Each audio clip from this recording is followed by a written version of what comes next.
1992 жылы кезектен тыс Қазақстан мұсылмандары діни басқармасының екінші құрылтайы өтті. Бұған себеп болған басты жағдайлардың бірі мүфтиятта болған келеңсіз оқиға мен Қазақстан мұсылмандары діни басқармасының ішкі жүйесін реттеу және соңғы 2 жылда атқарылған жұмыстардың есебін беру болатын. Ол қазіргі Абай атындағы опера және балет театрында өтті. Алматыда Қазақстан мұсылмандар діни басқармасының тарихына көз салатын болсақ, ең толымды, ең көңіліме ұнаған, бірақ енді мүлдем керемет деп айтуға болмайды, бірақ та басқа өткен құрылтайларға қарағанда шоқтығы биік құрылтай деп 1992 жылғы құрылтайды айтар едім. Құрметті соңынан ерген өсек аяң неше түрлі айыптаудың бәрінің негізсіз екендігін айғақты түрде дәлелдеп жауап берді. Осылайша жиналған барша құрылтай депутаттарының бір ауыздан қолдауымен Қазақстан мұсылмандары діни басқармасының бас мүфтиі болып сайланды. Бұл құрылтайға көп адам шақырылды. Бүкіл Абай опера балет театры толып отырды лықсып. Ол жерде тек имамдар ғана болған жоқ. Ол жерде діни танымы бар, ескілікті ақсақалдар, жер-жерден сондай бір дінге жанашыр ол қауымдар да шақырылды, зиялы өкілдер де шақырылды. Осы екінші құрылтайда мүфти Қазірет Ратбек Қажы Нысанбайұлы соңғы 2 жылда атқарылған іс-шаралардың есебін толық баяндап берді. Онан соң Түркия мемлекетіндегі жеке газет қоғамының қожайыны арнайы Қазақстан мұсылмандар діни басқармасы үшін 9.990 доллар беріп жіберген болатын. Ол біздің валюталық есеп шотымызда сақтаулы тұр. Сол ақшаны берген адам мынау. Ал енді кейінгі кезде қарасаңыз, қанша миллиардтаған қаражаттар келіп жатыр. Садақадан, қайырымдылықтан, зекеттен. Олардың есебін жария түрде беріп жатқан Қазақстан мұсылмандар діни басқармасының басшыларын, болмаса жаңағы құрылтайын көрген емеспіз. Енді мүфтиятта жаңа кезең басталды. Күн тәртібінде кезек күттірмейтін шешілуі тиіс, өте маңызды діни мәселелер қозғалып тұрған болатын. Осы 1992 жылы Қазақстанда тұңғыш рет Ислам институтының түлектері бітіріп, жаңадан қызметке тағайындала бастады. Өз елімізде діни білім алып шыққан мамандар имандылық бағытында атқарылып жатқан жұмыстарға үлкен серпіліс бергені ақиқат. Қазақ елінің тарихында алғаш рет 1993 жылы егеменді еліміздің көк туын желбіретіп, өз төл құжатымызбен қажылыққа сапар шегу мүмкіндігі туды. Кеңес заманында қажылердің барлығы Москва арқылы ұшатығын, Москваның рұқсатымен ұшатығын. Сол сапарға шығарда Нұрсұлтан Әбішұлы Назарбаев өзі келіп, ақ батасын беріп, шығарып салды. Ол қажылерді мен басқарып бардым. 300 адам бардық. Бұл қазақтың тарихында тұңғыш алтын әріппен жазылып қалатығын оқиға. Бірінші рет қазақ халқының қазақ паспорты менен, қазақ туы менен, қазақ ұраны менен бірінші ұшуы осы еді. Әлемдік деңгейдегі діни саладағы жағдайлардан жан-жақты хабардар мүфти Қазірет Ратбек Қажы Нысанбайұлы дін саласындағы жұмыстарды бірнеше бағытта дамытуға тырысты. Нақтырақ айтсақ, жеделдетіп кадрлар, діни мамандар тәрбиелеу, оқу-ағарту жұмыстарында жаңа оқу бағдарламаларын әзірлеу, шетелдердегі танымал діни жоғары оқу орындарында жан-жақты білімді, білікті мамандар даярлау, теолог ғалымдар әзірлеу бағыты қолға алынды. Ал енді шетелге шығарда әуелі өзім барып көремін. Мәселен, Алиасқар университетінде барғанда, Алиасқа мынау Египеттің дін министрі Мұхаммед Али Мақшуб менің достым болған. Онымен кеңесіп отырып өрде, әгерде Қазақстаннан келген балдар бір толқып сөйлейтін болса, болмаса оқымай жүрген болса, болмаса басқа іске араласатын болса, сол күні маған хабар беріп, оқудан айдайтын қып шарттасқанмын мен. Мәселен, Пакистанда 12 күн арладым мен. Әбден аралап болып, 12 Пакистанға 20 бала жіберді. Олар барғаннан кейін 1-2 жазып көрсетіп, сол күні айдаттырдым мен. Ол уақытта бізде мынандай уахабист, сахабист деген болған жоқ. Олар тек оқумен болды. Сол сияқты еш уақытта мен бұларға еркіндік берген емес. Ол уақытта менің уақытымда басқа жерде менің рұқсатымсыз оқыған жоқ. Айтып кететін нәрсе, ол кісі бірде-бір Қазақстанның азаматын Сауд Арабиясына немесе басқа вахабизмді мемлекеттік дін ретінде ұстаған елге жібермеді. Біз 30 бала 93 жылы 20 желтоқсанда сол Мысыр Араб еліне Әл-Азғар университетіне аттандық. Дайындық курсында ұстаздарымыз не орысша білмейді, тек қана арабша сөйлейді. Ол жаңағы дәрісте бізге арабша дәріс береді, біз оның бір сөзін де түсінбейміз, не деп жатқанын. Осындай қиыншылықтар болды. Сол кезде оқимын деп барған біраз балалардың оқуға деген ниеті өзгере бастады. Біз сол жерге барғанда естідік, оқу жүйесі деген ұзақ екен. 3 жыл дайындық курсын оқисыздар, 3 жыл жаңағы техникум оқисыздар, 4 жылдан кейін тағы 4 жыл университет оқисыздар. Қазақстандағы оқу орны 4 жылдан аспайды. Жаңағы санасақ 12 жылдан да асып кетеді екен. Соны естіген кезде балалардың біразы жоқ, елге қайтамыз деді. Бітірген кезде 2 бала бітірдік. Жаңағы 30 баладан. Жаңағы Ибадуллаев Сәбит деген араб тілі факультетін таңдап, араб тілі факультетін бітірді. Мен сол шариғат және заң факультетін таңдадым. Қандай да қиындықтар болсын, сол қиындықтарды жеңіп бітірдік. Бірақ өкініштісі, жаңағы 30 баладан 2 бала бітіру, бұл енді біздің Қазақстанға үлкен бір шығын. Өйткені сол кезде дінді терең меңгерген азаматтар жоқ болды. 90 жыл алғаш демократия келгеннен кейін, сол кездегі Қазақстанның қазысы, алғашқы муфтиі Ретбек Қажы Нысанбайұлы Монғолияға рәсми сапармен барады екен. Дәл сол кезінде мен өз басым 18 жастамын. Мына діни басқарма құрылмаған, Монғолия мұсылман қоғамы құрылмаған, ол кісіне тіл қоғамы дегендер қабыл алып, өзінде алғаш діни басқарма құрылып жатса да, өзінде медресе болмай алғашқысын ашып жатса да, өзінің қазақ азаматтары соған сыйыспай жатса да, Монғолиядағы Аттөбеліндей азғантай ағайындардан 4 баланы алып оқытайын деп ол кісі уәде беріп қайтеді екен. Бұл енді алғашқы біздің ұстазымыз, бұл Ретбек Қажының еңбегі орасан зор. Біз ол кісімен мақтан етіп тұтамыз. Сол кезде көзімізді ашып, Моңғол еліне дін исламның тарауына үлкен себепкер болған сол қазақ елі. Менің ойым, алған ашқаннан бастап, оқуды бастап, үлкен нағыз діндар, нағыз отан сүйгіш патриот имамдар дайындау бұрыннан арманым еді. Ол имам бір басқа, дінді жақсы білу бір басқа, және патриоттық оның ішінде. Өзі хуббул отан минал иман дейді хадисте. Отанды сүйген адамның иманы болады деп отыр. Отанды сүймеген адамда иман. Өзі шариғаттың өзінде, хадистің өзінде айтып отыр. Біз отанды сүйетін діндар, дін қызметкер имамдар шығару керек еді бізге.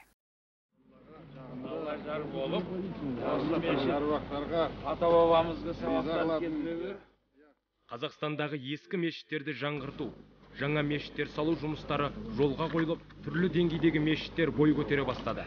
Алғашқылардың бірі болып, елбасының тікелей қолдауымен Шамалғандағы Алматы қаласындағы мешіттер іргесін көтерді.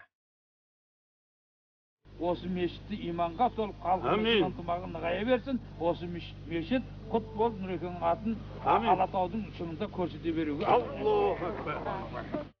Ол уақытта Нұрсұлтан Әбішұлы Назарбаев министрлер советінің төрағасы. Мен Нұрекеңге бардым. Нұреке, мен мешіт салғым келеді. Сол үшін маған рұқсат берсеңіз. Қайерден деді. Сол мешіттің орны. Жоқ, мен басқа жерден берейін, биік жерден. Сөйден салыңыз. Жоқ, мен айттым, нақ ой жерден саламыз. Неге? Мынаяғы көк базар, мынаяғы саяхат, әнері метро болайын деп жатыр. 9 жолдың торабы, сөйден берсеңіз. Мақұл деп, қолын қой. Бірақ ақшаң бар ма деді. Немен саласыз деді. Мен айттым, Нұреке, Қазақстанда 10,5 миллион мұсылман бар. 1 сомнан берсе қанша болады дедім. Ол уақытта 1 рубль $2 тұрады. Болады деді, шарт қол қойып берді. Оны алып алған екен, Нұреке, бұл кварталды босаттырып берің маған. Сонда 30 барак бар екен, 30 үй, майда-майда. Оны кейін вечерний мектеп бар екен. Вечерний мектепті тез көшірттік, жығылайын деп жатыр дегізіп. Ана 30 үйді жылына 10 үйден бергенде 3 жылға созылды. Ол квартал босады. 3 жылда 30 үйді босатып болды. Енді жақсылап бастаймыз деп тұрсақ, бұның астынан кабель өтіп. Ол кабельдің рұқсатын Москвадан алу керек екен. Ол секретный военный екен. Москваға жазғаннан кейін 1,5 жылдан кейін жауап келді. Одан келген екен, бұлардың ағанша тағы 1 жыл өтті. Ал енді оның барын алып болған екен, канализация деген нәрсе. 10 жыл жүзді керек бар. 10 жыл жүзді. Енді топырақтарын барын есептетіп, енді бастап, Құда қаласа бастаймыз деп тұрғанда инфляция деген нәрсе келді да. Отырдық та қалдық. Жаңағы жиған ақшамыздың күші кетіп, көбік болып қалды. Енді бұл бастау қиынға айланатын болды. Содан кейін мен Нұрекеңе айттым. Нұреке, бізге 50 миллион ақша бересіз. Ал заң бойынша бұлар беруге хақысы жоқ. Дін мемлекеттен бөлінген. Оны сіз білесіз, Қажыгелді біледі, мен білем деді. Соны бастап сала бастадық. Түркістанды салсақ, Ақсақ Темір салған дейді. Арыстан бабы айтсақ, Ақсақ Темір салған дейді. Ал енді қазақтың өзінің салған, қолынан салған еш нәрсе жоқ. Сондықтан қазақтың балдары мен қазақтың қыздарын қолымен салды.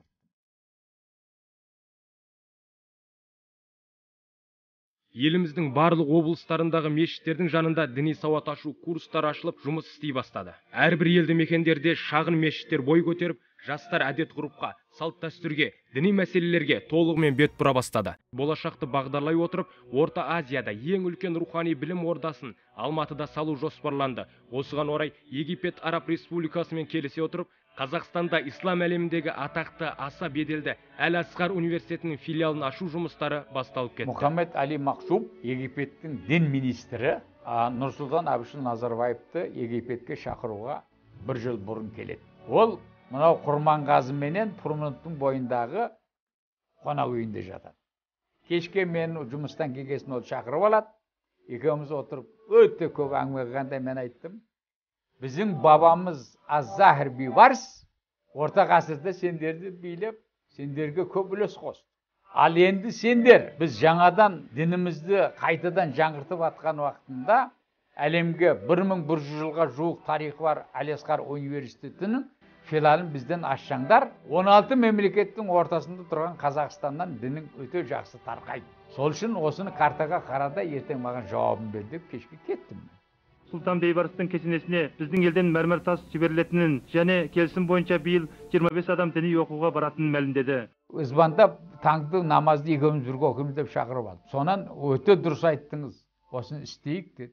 Мен барып Мұхаммед Хұсни Мұбаракқа толық жеткіземін. Кейін Нұрсұлтан Әбішұлы Назарбаев шақырғанда мен де шақырды қосып. Барған уақытында Мұхаммед Хұсни Мұбарак келіп, Нұрекең екеуміздің қолымызды алып тұрып, Нұреке бізге жер берің, ақша менен болады, университеттің қаржысын мен төлеймін. Ал енді мен Хазіретті 90 жылдан білемін. 90 жыл менің үлкен наградымды алған. Осы университет салуға рұқсат етіңіз деп, сөйерде біз ақ батасын 2 патшаны алдық. Сөйтіп, осының барын салдырған бірінші Мұхаммед Али Мақсум пенен екеуміздің еңбегіміз.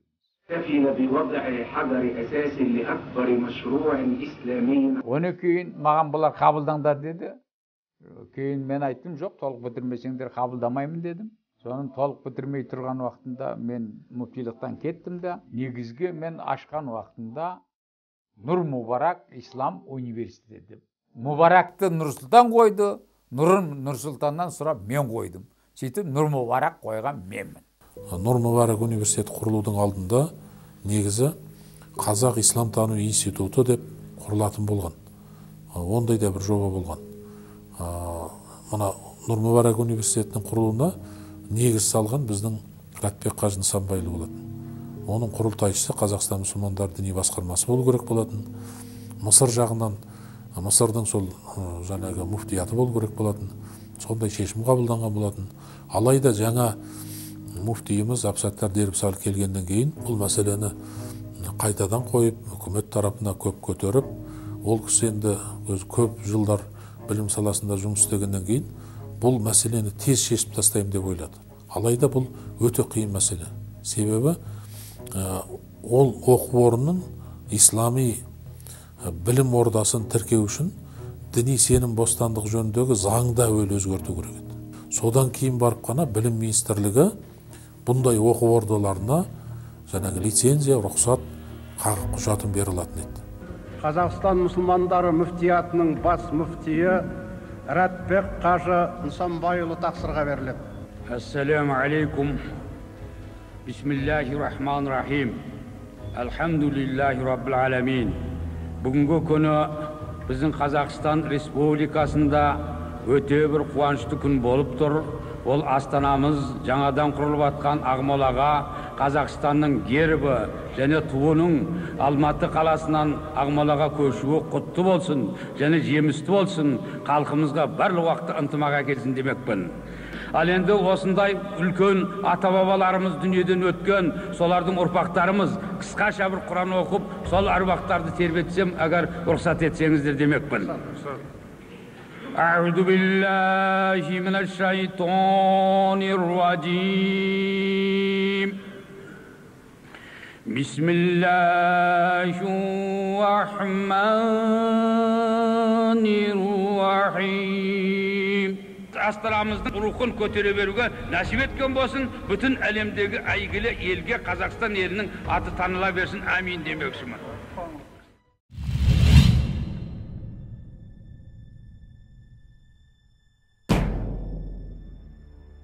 Еліміз енді ғана егемендігіне қол жеткізіп, бағыт-бағдарын айқындау, жауапты кезеңінде тұрғанда имамдардың атқаратын жұмыстары аса жауапты болатын. Мемлекетіміз осындай қиыншылықтардан өтіп жатқан кезеңді пайдалана отырып, жат пиғылды топтар бұл уақытты өздерінің жеке бас мүдделеріне пайдаланып қалуға тырысып баққаны белгілі. Біздің үкіметке, парламентке, елбасыға Қазақстандағы діни сенім бостандығы және діни бірлестіктер туралы сонау ескіде алғашқы тәуелсіздіктің алғашқы жылында қабылданған өте жалпақ шешей заңды өзгертуге, оның ішіне түбірлі өзгерістер енгізуге еш пәрмені де болмады, күші де болмады, басы да бірікпеді.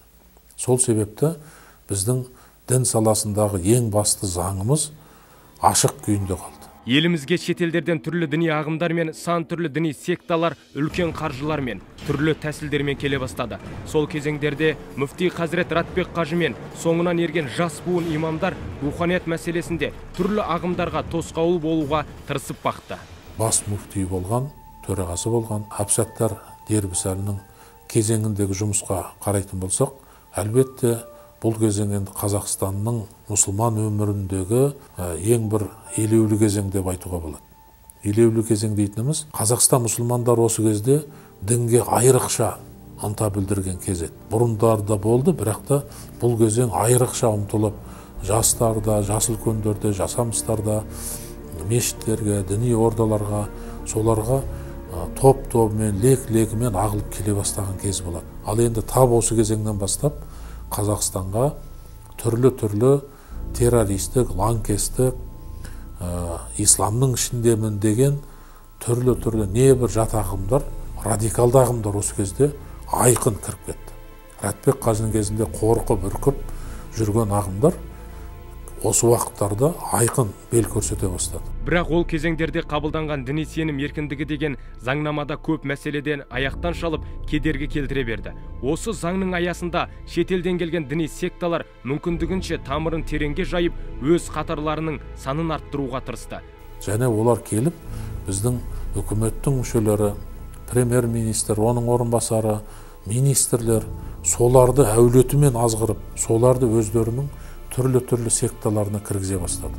Олардың өзі болмаса балаларын, туыстарын, жақындарын деген сияқты. Сол кездегі талаптарға сай еліміздің діни жағдайын реттеуге мүфтияттың алдына қойған өз мақсаттары мен ұстанған бағыты айқын болды. Ешқандай менің рұқсатымсыз шетелге шықпайды, барып оқығанды қабылдамаймыз біз.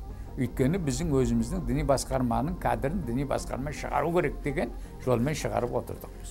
Ал енді кейбіреулер астыртын басқа жаққа барып, басқа жолдармен шығып жүргендер болса, оны өздері білер, бірақ тікелей біздің жағынан шыққан еш нәрсе жоқ. Осы дінді оқимын деп атсалысқан жастардың біреуі Меккеге барып оқыды, біреуі Мәдинеге барып оқыды, біреуі Ливанға барып оқыды, енді біреуі Иранға барып оқыды, Мысырға барып оқыды, Түркияға барып оқыды.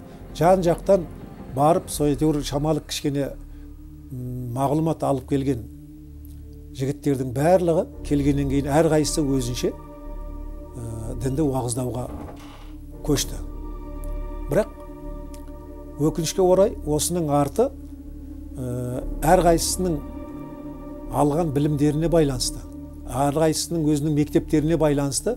Соның бәрі Қазақстанға жиналып келгенде бір жүйеге түспей түрлі ағымдардың пайда болуына жол ашты.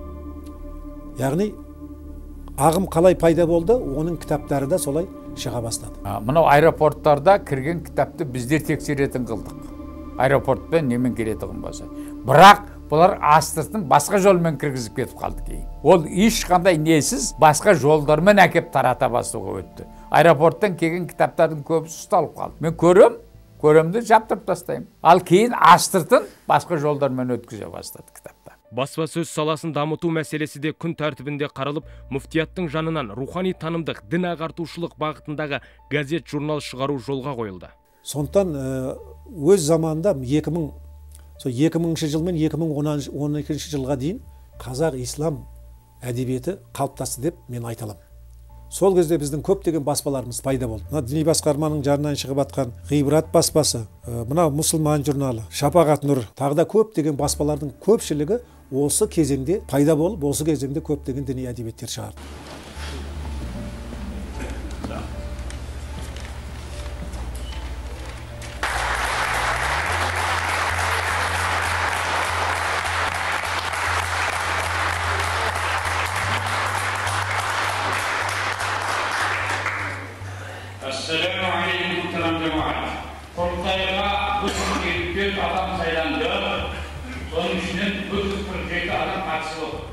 Бірақ дегенмен жұмыс болған соң кемшіліксіз болмайтын анық. Осы жағдайларда пайдалана отырып, сыртқы күштерде барын салып, түрлі жағымсыз кейіптегі ақпараттар жинап, тарқатып бағуға күш салды.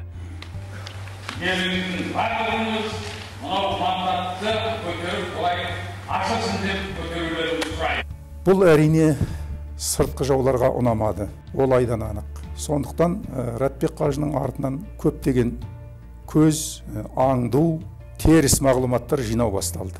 Осының арқасында ол кісінің пендешілік кемшілігін, басқа нәрселерді ішкі жауларының қолына көптеген мағлұматтар берді. Көп жағдайда мүфтиге кінә тағып, оны қаралап жатты. Әрине бұл жағдайдың бәрі қоғамға әсер етпей қоймады. Көп замай қалың бұқара халық арасында мүфтиге қарсы жағымсыз ой пікір қалыптастырды. Осының арқасында Қазақстанның ішінде ол кісіге қарсы топтар құрылды. Марқұм жаңағы Алтынбек Сәрсенбаев сол 2004 жылы Жас Алашқа сұхбат берген. Сол сұхбатында журналист сұрайды: сіз Ратбек қажыны орнынан құлатып, мүфтиліктен алдыртып, орнына Әбсаттар Дербісәлін әкепсіз ғой деп.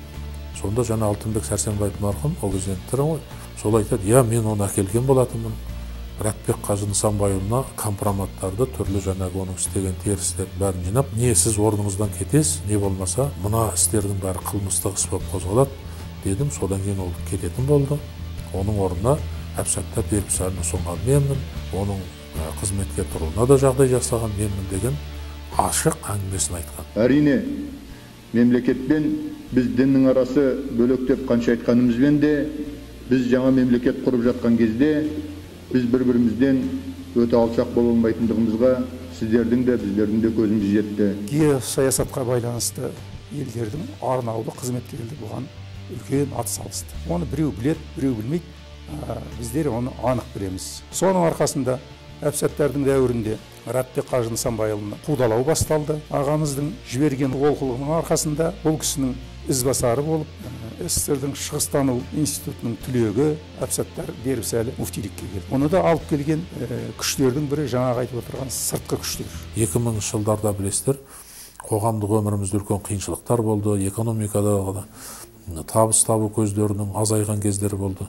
Сол кезде шеттен келген түрлі үлкен қаражат мүмкіншілігі барлар, олар өзінің секталарына протестант болсын, басқа түрлі ағымдар болсын, болмаса исламның атын жамылған лаңкестік ұйымдар болсын, солар өз-өздеріне өте үлкен қарқынмен тарта бастады.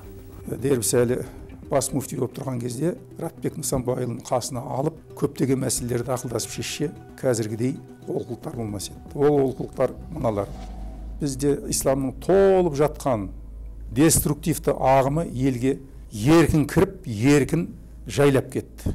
Соның нәтижесінде өздеріңізге белгілі 2012 жылы Ақтөбеде, Ақтауда, Атырауда, Таразда, Астанада қан төгіске дейін алып келді. Алғашқы мүфтиіміз Ратбек қажы Нысанбайұлының жұмысына баға берсек, әлбетте ол кісі діни ілімі бар, араб тілін жетік білетін, әлемдегі мұсылмандардың ахуалынан толық хабардар, Кеңес одағының коммунистік тәрбиесінің қатал бақылауынан, сыннан өткен адам болғандықтан, ол кісі көп жұмыстарды өте абаймен бір жақты, бірақ өте бір жақсы айтатынымыз, ол кісі 10 жыл бойында да шариғат мәселесіне келген кезде ол кісі қатып қалатын. Бұл шариғаттан мен ауытқымаймын, бұл шариғат деп жаңағы сондай тұрып алатын. Ол ең үлкен ол кісінің жаңағы жетістігі болатын. Қиын қыстау заман болғаннан кейін, өтпелі кезең болғаннан кейін жұмыс қатесіз, кемшіліксіз болмайды. Бұл жерде мен Рәтбек Қажы Нысанбайұлының өзінің орнына белді, мықты, сенімді жеткіншектер дайындап үлгермеген, дайындауға мүмкіндік болмағаныма соған тоқтағым келеді. Мысалы, ол кісі Қазақстан Республикасының парламентінің мүшесі болды. Сол кезде облыс имамдарын, облыстың наиб имамдарын, аудан имамдарын жергілікті билікке араласатындай жағдай жасау керек еді. Бір облыс имамы, бір аудан имамы депутат болды, жергілікті мәжіліске деген мағлұмат жоқ бізде. Осы бір кемшілік деп есептеймін. Екіншіден, өзінен 10 жас кіші, 20 жас кіші, 30 жас кішілер азаматтарды болашаққа дайындау керек еді. Осыны осы кісі үлгермеді. Оның себебін мен екі нәрседен көремін. Біріншіден, бұл кісі бәріміз сияқты кеңес үкіметінің құрсауланған заманында қалыптасқан азамат, сол мүддеде, сол елге, сол жүйеге қызмет істеді және адал қызмет істеді. Бұның барлығы халық.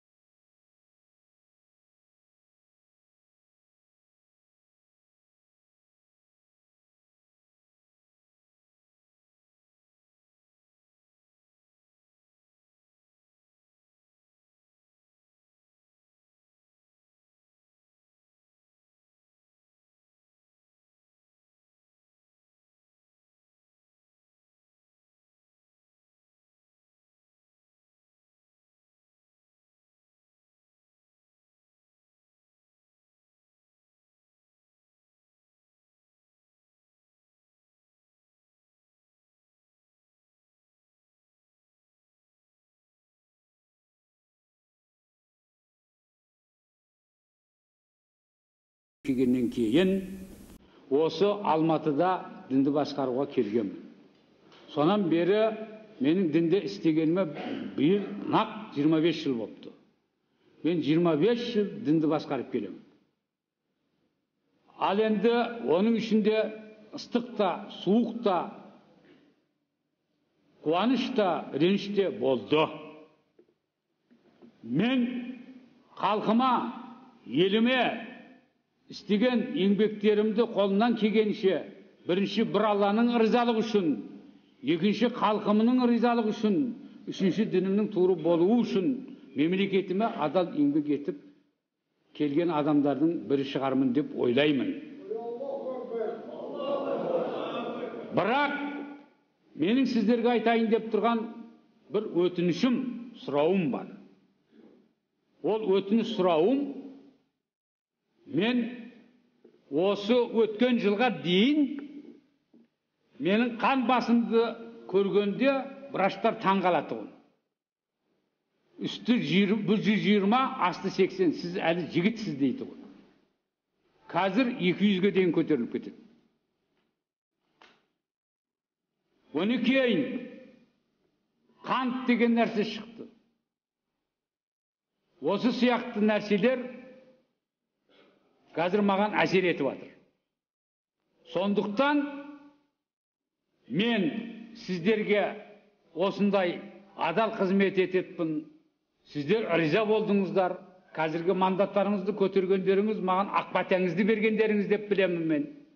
Осы ақ бателеріңізді бергендіктеріңізге көп рахмет айта отырып, мен бүгіннен бастап демалысқа шыққым келеді. Ендігі менің сіздерден өтінетінім, осыны жақсы қабыл етіңіздер. Мен сіздерге ризамын. Ешқандай біреулеріңізге қата сөйлеген шығармын, біреулеріңізге бата сөйлеген шығармын. Ол енді жұмыс бабында болатұғын іс. Өйткені бастық барлық адамға жағу мүмкін емес. Барлық адамды аппағым деу мүмкін емес. Біреуге жақса да жағады, біреуге жақпаса да жағады. Ал енді ондай менде қасиет болған емес. Өйткені мен шариғаттың үкімімен басқарып барғамын. Мен еш уақытта біреуге қиянат қылған емеспін. бірақ өзінің жұмысымен кеткендер бар, оның әрқайсының өзінің себебі бар.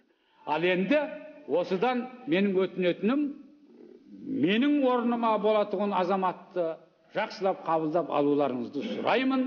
Ал енді ақпателеріңізді беріңіздер маған, өз тілектеріңізді айтыңыздар, оған қарсылығым жоқ, бірақ маған рұқсат етіңіздер, амин демекші.